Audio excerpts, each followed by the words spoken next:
Greetings and thank you so much for coming by this channel today. I thought that this article I found would encourage you. It's from the Forming Men newsletter and it's written by John Tyson. This particular edition is titled How to Fight Well in 2024. It was originally released January 3rd, 2024. Seeing that it's May 2024 right now, I still thought it would be good to share as we recap where we've been so far and as we progress through this year. So, How to Fight Well in 2024 by John Tyson. Then war broke out in heaven. Revelation 12:7. God has everyone and everything that's surrounding you surrounded. Louis Giglio. The nature of the enemy's warfare in your life is to cause you to become discouraged and to cast away your confidence. Not that you would necessarily discard your salvation, but you could give up your hope of God's deliverance. The enemy wants to numb you into a coping kind of Christianity that has given up hope of seeing God's resurrection power. Bob Sorge. Happy New Year's, folks. One of my major goals in 2024 is to learn to fight well, and I hope you will join me. Most of you know that I am a charismatic by theological background. I became a Christian in the AOG and have never been able to shake, dismiss, or deconstruct the power of God I encountered through my formative years. Yet it's tragic how much damage has been done to people and churches because of bad charismatic teaching on spiritual warfare. Many narcissistic leaders call accountability spiritual attack. Challenging toxic cultures is labeled as spiritual attack. Normal hardships are labeled as spiritual attack. The tragedy of much of this is that it has made us cynical about genuine spiritual warfare. Yet, when you look at the way Satan is described in the Bible, you can see his devastating impact on the lives of so many men today. Satan is still at war. He's at war with you. Satan is called the tempter. He has had thousands of years to study the human condition and knows exactly what works. In Luke 4, he came when Jesus was weak and left for a more opportune time. Satan is called the accuser of the brethren. When we do fall into temptation, he rubs our face in it, trying to get us to hide and wallow in a cycle of shame. Satan roams around looking to devour men.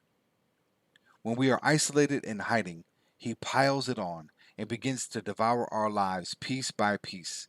Vision goes, intimacy with God goes, integrity goes, relationships go, and then our lives feel irreparably broken. Satan comes to steal, kill, and destroy. He wants to take what's yours, kill life where he can find it, and wreak havoc on the work God has done in you. There is a such thing as legitimate, devastating spiritual attack. Jesus came to fight. We have to learn to resist naive spiritual passivity. I've written about this before, violent with the spirit and gentle with the person. Fighting was central and not incidental to the mission of Jesus. He wasn't just a teacher walking around with a new take on scriptures. He was in a war, and the stakes were high. 1 John 3:8 says, "The reason the Son of God appeared was to destroy the devil's work." Jesus came to give life, and Jesus came to destroy. Jesus came for a fight. But how? Often this is the point where it gets weird quickly. People start making prophetic pronouncements about presidents. People start binding and loosening and making decrees. Or they map the demonic onto people and misdirect their spiritual energy. I have said before, if you don't believe in demons, you demonize people. If you don't believe in spiritual war, you'll give yourself to cultural war. Or we get so cynical about any of this stuff that we end up tolerating the things that kill us or take shrapnel along the way.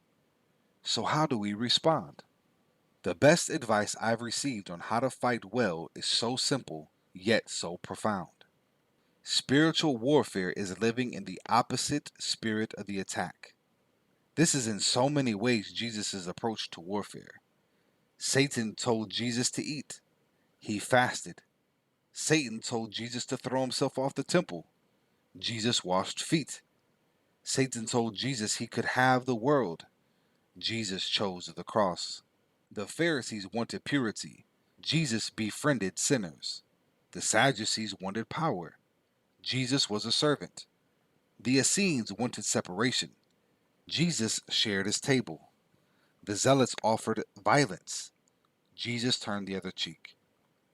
When we are tempted, we should live in the opposite spirit of the attack.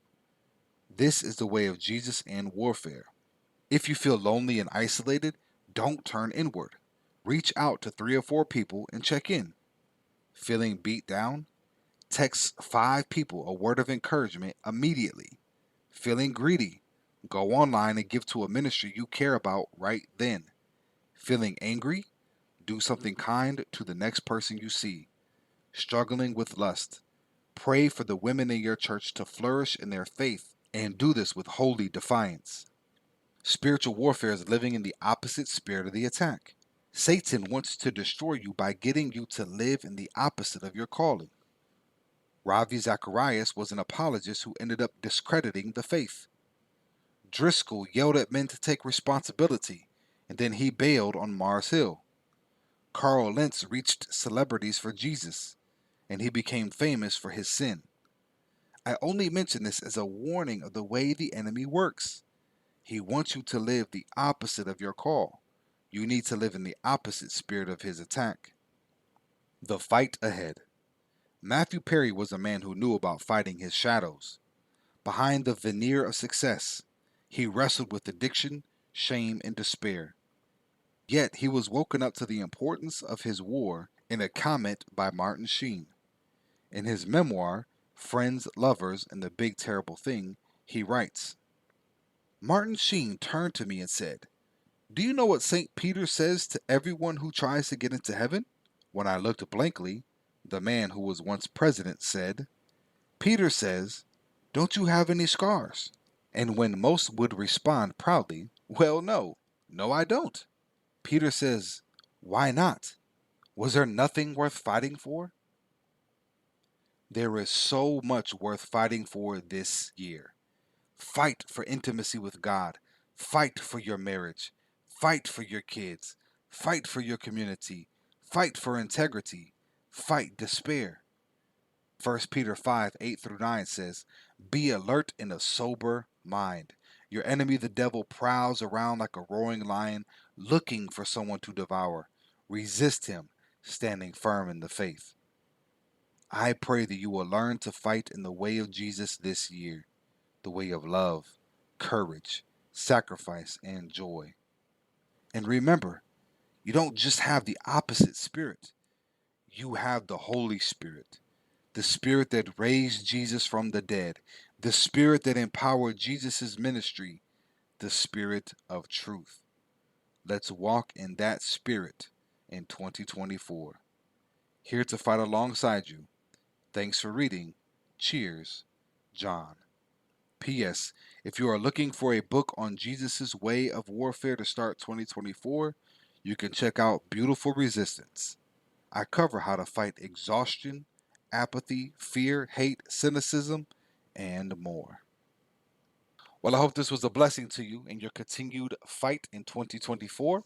See a link in the comments below for the Forming Men website, and there you can subscribe to the weekly newsletter. Be blessed.